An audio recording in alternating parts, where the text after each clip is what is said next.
Hello everybody, welcome to my channel. Today we're going to be reading some Reddit, so make sure you're comfy, make sure you have a blanket, make sure you have a drink, everything you need. I'm just gonna be reading some random Reddit threads, like on my Reddit For You page, so yeah, let's just get started with that. This first one that we have is from r/am I the asshole, and the title is, Am I the asshole for hiding this from my girlfriend? My 27 male girlfriend, 31 female, has a 15-year-old daughter who has a girlfriend of her own. She has told me not to tell her mom because of how she might react. Being a mom and all, she thinks her mom will not respond well for her being in a relationship. My dilemma arises because on one hand, it's not my story to tell, and on the other hand, I feel that the longer I keep this from my girlfriend, the more I'm going to harm mine and their relationships. Yes, I have encouraged my daughter to talk with my girlfriend, but I don't know. There is an edit, not a Reddit, my bad. So I'm going to read that before I give my little details. So, the edit reads, as you can tell, my girlfriend had her daughter at a really young age. 31 minus 15 equals 16. But she got pregnant at 15. Due to that and some other rather traumatic experiences during that time, she's not only very protective of her daughter, but also very opposed to teens dating. If her daughter had a boyfriend, the situation would change little to nothing. The problem is the fact that her daughter is in a relationship, regardless of sexuality. Is that reasonable? No. Is that mature? Probably not. Does it matter either way? Okay. This one's kind of difficult because yes, you want your partner to feel like their feelings are validated and you're not hiding things from them, but you also want the trust of your stepchild because it's something that's really big to somebody, especially if they're not out of the closet to their mother yet in this case. I feel like you should just let the kid wait it out. Just like let them tell their parent. Like just ignore it. Pretend that she never even told you in the first place. So with that, let's read some of the comments. The first comment reads, I had this exact situation happen with my stepdaughter. When my partner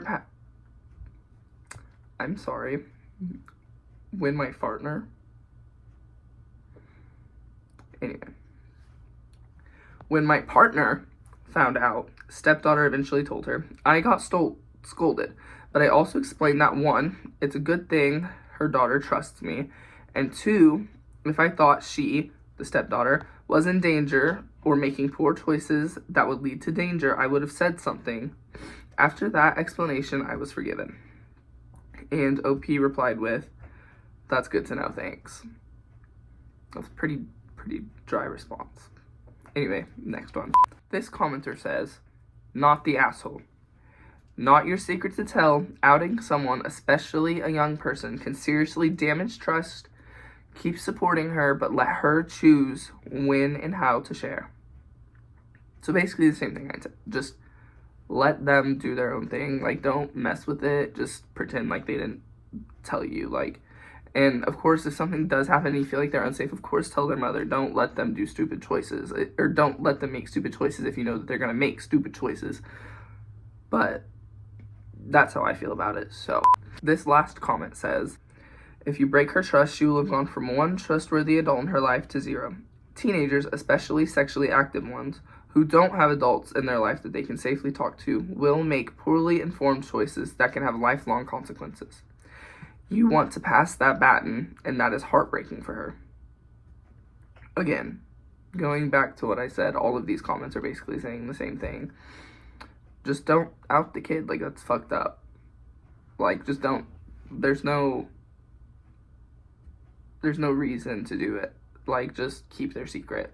Let them trust you. Anyway, here's the second one from r/am I the asshole, and it's called, Am I the asshole for shushing my girlfriend in public? I was driving with my girlfriend in the passenger seat a few days ago. We were stuck at a busy intersection in traffic. There was a young woman trying to turn across traffic, and she seemed hesitant even though there was a gap. So I waved her through. Instead of going, she slowly crept forward and kind of froze. At that point, another car was coming closer, so I waved more urgently and beeped my horn once to say, "Go now." She finally went, but really, really slowly, and I got T-boned by the oncoming car. What? If you could tell that there's a car coming, why would you not stop for the car? Like, that's kind of your fault for getting T-boned. Like, no, that is your fault for being T-boned. Just don't be a bad driver. Anyway, continuing. Nobody was seriously hurt, thankfully, but both cars pulled over. I stayed because I have a dash cam and wanted to give the footage to the cops and the other driver. While we were standing there waiting, my girlfriend suddenly said pretty loudly, "You did that on purpose." She started arguing with me right there in front of everyone, saying that I pressured the girl into going when it wasn't safe. I immediately shushed her because from the outside it probably sounded like she was accusing me of intentionally causing the wreck. I didn't want the cops or the drivers getting the wrong idea. The driver passing through admitted fault and was shaken up and crying, but did not accuse me of anything and said that she was a new driver. Now she's angry because she says I embarrassed her and silenced her in public. She also brought up another incident from a few months ago where I waved someone through and there was another accident afterward. She claims I keep doing this to young women specifically and that it's messed up. I think it's ridiculous because I wave people through all the time, including men, and I was genuinely trying to help the traffic move along. She thinks the shushing was disrespectful and controlling. I think accusing me of intentionally causing an accident in front of strangers is way worse. Am I the asshole? Yes, you're the asshole. 100%. Stop waving people on. Be patient. There's no reason to have road rage. That's why wrecks happen all the time. Just be patient, dude. And don't shush her in public. That's also fucked up and that's rude. Nobody wants to be shushed in public. That's embarrassing, first of all. And I'm sure she saw it as like a super negative impact on your relationship because that's just like not okay to do at all. So let's go read the comments and see what they think. The fact that this has happened twice is the biggest red flag in this post. Most people go their entire lives without causing a secondary accident by waving someone through. You have done it twice in a few months. Your girlfriend isn't silencing you. She's terrified that your helping of a driver is going to get someone killed. Yes, exactly what I just said. Exactly what I just said. Exactly what I just said. I think this guy just needs to lose his license at this point. Like, let's just take his everything. He doesn't need to drive anymore. His girlfriend can do the driving because she obviously can do it better than he can. Also, sorry I sound like this. I'm sick. Anyway, this last comment says, "You're the asshole. I was with you until you highlighted the pattern. Go when you say go. Not sure. I'll honk at you in traffic until you do. Hush when you say hush. No, sir." I agree. I could see where you were going with it at first, at like kind of at the point where you didn't want other people to think you caused the wreck on purpose, which even if you didn't do it on purpose, you did still cause the wreck. This being the second one. So again, we're taking your license and everything. You're not driving anymore, sir. But yeah, you're the asshole at the end of the day. Still, you're still an asshole. So on to the next one. Okay, and this last one's from r/advice. And the title is "Husband is mad that baby looks a lot like me." Okay, I'm gonna try to make this short. I had my son a year ago. After we were moved to a postpartum room, my husband fell asleep. I couldn't sleep. My dad called to check in on me and asked if he could come see us.